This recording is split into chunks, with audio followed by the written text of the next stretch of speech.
dia, pessoal! Que bênção e alegria estarmos aqui iniciando essa semana e também esse mês. Hoje é o dia 2 de julho, esse novo mês para meditarmos na palavra de Deus e orarmos por nossas famílias. E além disso, hoje é um dia especial que nós estamos finalizando mais um livro da Bíblia. Sim, nós estamos hoje iniciando uma nova semana, um novo mês e encerrando a leitura de Números. Hoje nós vamos ler Números capítulo 35 e 36. O capítulo 36 especialmente é bem curtinho, então nós convidamos a acompanhar conosco esse encerramento do livro de Números, no qual Moisés relatou várias memórias da sua trajetória com o povo de Israel, desde a saída do Egito de Ramsés até a chegada da terra de Canaã.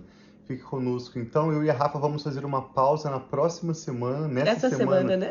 Está se iniciando aqui, nós estamos no Texas. É período de verão, nossos filhos estão de férias. Eu e a Rafa também vamos tirar uma semana de folga e queremos aproveitar, vamos passear com os nossos filhos. Vamos retomar essa live no próximo domingo, iniciando a leitura de Deuteronômio, para encerrarmos assim todo o Pentateuco. Nós já lemos Gênesis, Êxodo, Levítico, hoje estamos encerrando Números e em seguida nós vamos juntos ler Deuteronômio. Essa é a lei do Senhor, também conhecida como Torá, a palavra de Deus que o salmista louva. Quando nós lemos no Salmo 1, feliz é aquele que medita na lei do Senhor dia e noite. A Bíblia toda não estava pronta, os salmos não estavam compilados, o salmista está falando do Pentateuco. Salmo 119 também, quando fala que escondia sua palavra no meu coração. Como pode um jovem aperfeiçoar o seu caminho, observando conforme a lei do Senhor? Salmo 119, que é um louvor à palavra de Deus, está louvando o Pentateuco. Então nós temos ensinado isso para os nossos filhos e nos alegramos pela oportunidade de meditarmos com vocês na lei do Senhor, que não fala da história do povo de Israel, mas da nossa própria história. Então hoje nós vamos encerrar Números com a leitura de Números 35. Não somente da história, né? A história deles e também a nossa. Também. É um texto super prático, fala do nosso relacionamento com Deus. Hoje então nós vamos ler Números 35 e 36, vamos fazer uma pausa de uma semana e no próximo domingo nós retomamos essas meditações diárias lendo Deuteronômio. Sim, vamos orar então pedindo ao Senhor entendimento e revelação. Pai, obrigado pela sua palavra. Nós a recebemos com grande alegria e gratidão. Pedimos que o Teu Espírito Santo seja o nosso mestre e a aplique em nossas mentes e em nossos corações para a Tua glória, Pai, em nome de Jesus. Amém. Amém. Números capítulo 35. Nas campinas de Moabe, junto ao Jordão, frente a Jericó, o Senhor disse a Moisés: ordene aos israelitas que da herança que possuem, deem cidades para os levitas morarem, e deem-lhes também pastagens ao redor das cidades. Assim, eles terão cidades para habitar e pastagens para o gado, para os rebanhos e para todos os seus outros animais de criação. As pastagens ao redor das cidades que vocês derem aos levitas se estenderão para fora 450 metros, a partir do muro da cidade. Do lado de fora da cidade, meçam 900 metros para o lado leste, para o sul, para o oeste e para o norte, tendo a cidade no centro. Eles terão essa área para pastagens das cidades. 6 das cidades que vocês derem aos levitas serão cidades de refúgio, para onde poderá fugir quem tiver matado alguém. Além disso, deem a eles outras 42 cidades. Ao todo, vocês darão aos levitas 48 cidades, juntamente com as suas pastagens. As cidades que derem aos levitas das terras dos israelitas deverão ser dadas proporcionalmente à herança de cada tribo. Tomem muitas cidades da tribo que tem muitas, mas poucas das que tem poucas. Nós lembramos então que a tribo de Levi foi a única tribo que não recebeu como herança uma porção de terra. Todas as outras tribos, na verdade 12 tribos, porque José teve uma tribo dedicada ao seu filho Efraim e outra tribo dedicada ao seu filho Manassés. Então as 12 tribos de Israel receberam na terra prometida uma porção geográfica de terra onde eles iriam estabelecer suas cidades e morar com suas famílias. A herança do povo dos levitas, dos descendentes de Levi, seria o próprio serviço sacerdotal. Eles não teriam um pedaço de terra. Então o Senhor pede que cada uma das 12 tribos deem aos levitas uma região onde eles poderiam morar e também algumas pastagens. Eles teriam 48 cidades e 6 delas seriam cidades refúgio. Nós já lemos e vamos ver mais alguns detalhes sobre o que significa uma cidade refúgio para o povo de Israel. Disse também o Senhor a Moisés: diga aos israelitas: quando vocês atravessarem o Jordão e entrarem em Canaã, escolham algumas cidades para serem suas cidades de refúgio, para onde poderá fugir quem tiver matado alguém sem intenção. Elas serão locais de refúgio contra o vingador da vítima, a fim de que alguém acusado de assassinato não morra antes de apresentar-se para julgamento perante a comunidade. As 6 cidades que vocês derem serão as suas cidades de refúgio. Designem 3 cidades de refúgio deste lado do Jordão e 3 outras em Canaã. As 6 cidades servirão de refúgio para os israelitas, para os estrangeiros residentes e para quaisquer outros estrangeiros que vivam entre eles, para que todo aquele que tiver matado alguém sem intenção possa fugir para lá. Sim, verso 16. Se algum homem ferir alguém com um objeto de ferro, de modo que essa pessoa morra, ele é assassino. O assassino terá que ser executado. Essa era a lei de Moisés. Se uma pessoa matasse a outra, aquela pessoa deveria ser morta. Assim, eles iriam evitar a prática de assassinato entre o povo, porque a pessoa pensaria: se eu matar alguém, eu também serei morto. No caso, essa cidade de refúgio era um lugar para refugiar aqueles que sem querer foram envolvidos sem intenção na morte de uma outra pessoa, como por exemplo por algum acidente de trabalho. Verso 17. Se alguém tiver nas mãos uma pedra que possa matar e ferir uma pessoa de modo que ela morra, é assassino. O assassino terá que ser executado. Aqui está falando de crimes intencionais. Se alguém tiver nas mãos um pedaço de madeira que possa matar e ferir uma pessoa de modo que ela morra, é assassino. O assassino terá que ser executado. O vingador da vítima matará o assassino. Quando o encontrar, o matará. Se alguém com ódio empurrar uma pessoa premeditadamente ou atirar alguma coisa contra ela de modo que ela morra, ou se com hostilidade der-lhe um soco, provocando a sua morte, ele terá que ser executado. É assassino. O vingador da vítima matará o assassino quando encontrá-lo.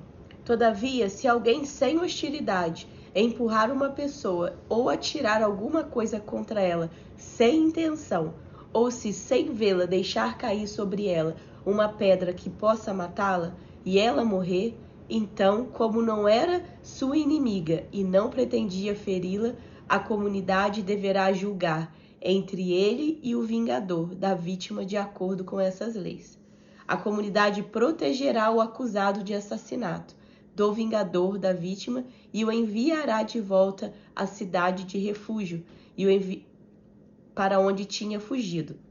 Ali permanecerá até a morte do sumo sacerdote que foi ungido com óleo santo. Se, contudo, o acusado sair dos limites da cidade de refúgio para onde fugiu e o vingador da vítima o encontrar fora da cidade, ele poderá matar o acusado sem ser culpado de assassinato. O acusado deverá permanecer em sua cidade de refúgio até a morte do sumo sacerdote.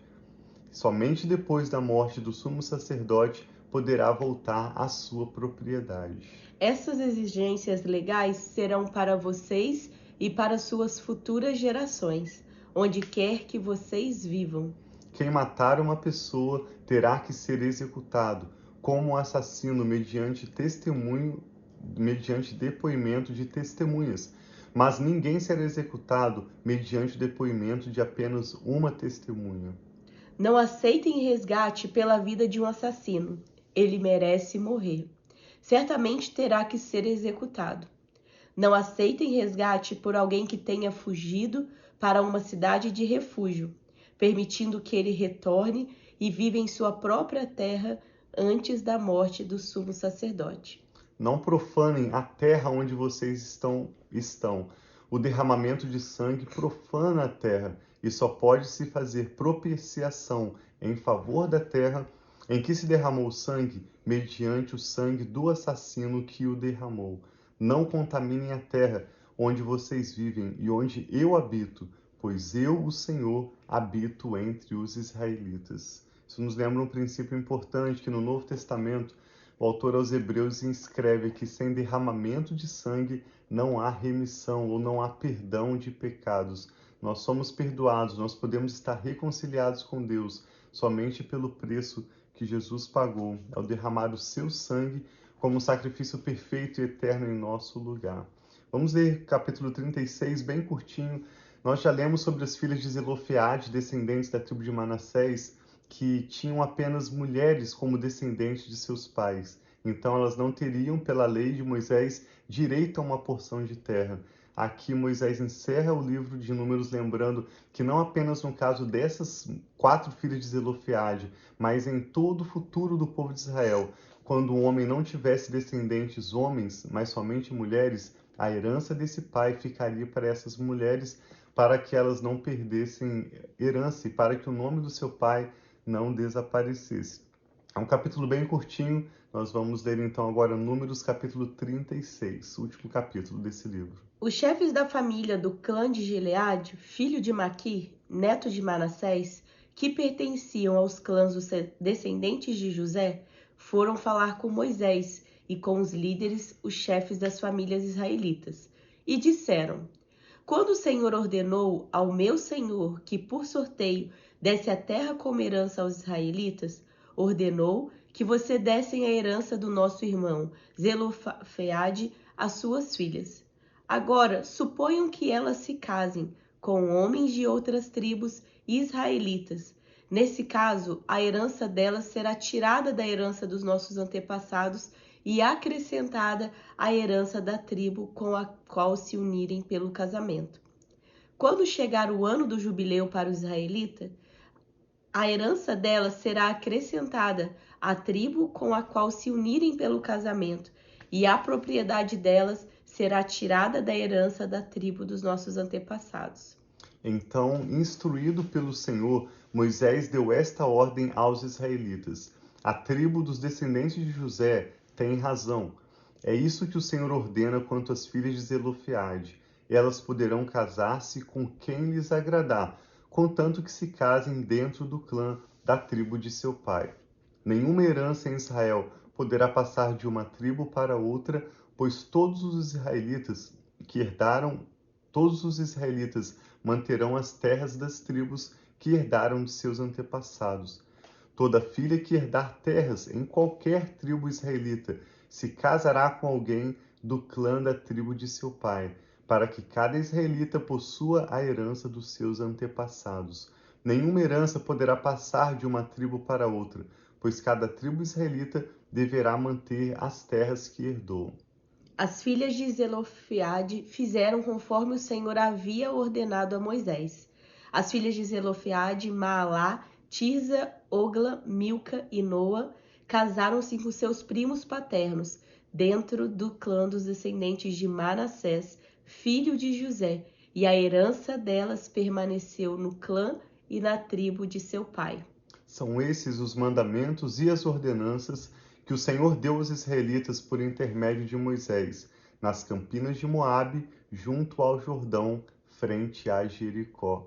Nós vemos nesse texto a importância do casamento. Moisés sempre buscando o Senhor. Em cada capítulo nós vemos que Moisés ia consultar o Senhor e Moisés era instruído pelo Senhor. É isso que acontece quando nós pedimos ao Espírito Santo orientação sobre qualquer assunto. Ele sempre vai nos responder e nos instruir. E nesse capítulo nós encerramos a leitura de Números com um destaque especial para o valor do casamento, o cuidado que eles deveriam ter para que as heranças não fossem perdidas, para que houvesse paz entre os israelitas e o sucesso também, o nome de cada homem israelita pudesse passar adiante através dessa lei que o Senhor deu a eles. Olha que importância o casamento. Nós, é claro, lemos já com os nossos filhos esse texto e nós chamamos mais uma vez a atenção deles para a importância de, no momento de escolher o seu parceiro, pedir ao Senhor direção, ouvir o conselho dos seus pais e ser cuidadoso, porque Deus ama o casamento, foi uma instituição criada por Deus durante o período da inocência ainda, e hoje eu e a Rafa queremos orar pelo seu casamento, por você que está esperando ainda no Senhor pelo seu noivo ou pela sua noiva, e também pelas nossas famílias, né? Sim, e intercedermos como os pais é muito importante também. Além de intercedermos, nós sempre afirmamos isso para os nossos filhos. Nós oramos já pela pessoa abençoada que vocês vão ter no seu futuro, e nós comunicamos isso e oramos também, pedimos a Deus que Deus abençoe também a nós, a nossa família, que é tão importante. A nossa família está abençoada para inspirar os nossos filhos. Não que se você tem um pai e uma mãe que não teve um casamento bem sucedido, você não tem, né, uma esperança. Sim, há esperança em Jesus, porque nós aprendemos através da palavra de Deus, nós temos a bênção de Deus, então nós podemos prosperar nos nossos casamentos, mas nós que temos o Senhor e queremos também dar esse exemplo, nós oramos, intercedemos e ensinamos sobre o casamento para os nossos filhos. Então vamos orar, que Deus abençoe nesse mês de julho tudo aquilo que nós colocarmos nas nossas mãos, que possam prosperar e que esse mês seja muito abençoado para nós. E vamos orar então pelos casamentos. Se você não é casado, você pode orar pelo seu futuro casamento, ou talvez orar pelo casamento de alguém que você conhece e tem precisado de oração, ou agradecer, né, pelos casamentos também. Vamos juntos então. Pai, muito obrigado pelo teu amor, a tua fidelidade. Nós te agradecemos, Pai, por esse novo mês que o Senhor nos dá a oportunidade de viver o teu propósito, o teu chamado, aquilo que o Senhor tem para nós. Abra os nossos olhos, Pai, para ver aquilo que o Senhor tem neste mês, que nós não estejamos, Senhor, distraídos, mas atentos àquilo que o Senhor tem mostrado, revelado, direcionado para nós, Pai, neste mês. Em especial, nós queremos orar pelas famílias aqui representadas, pelos casamentos, Pai, pedindo a bênção do Senhor sobre os nossos casamentos.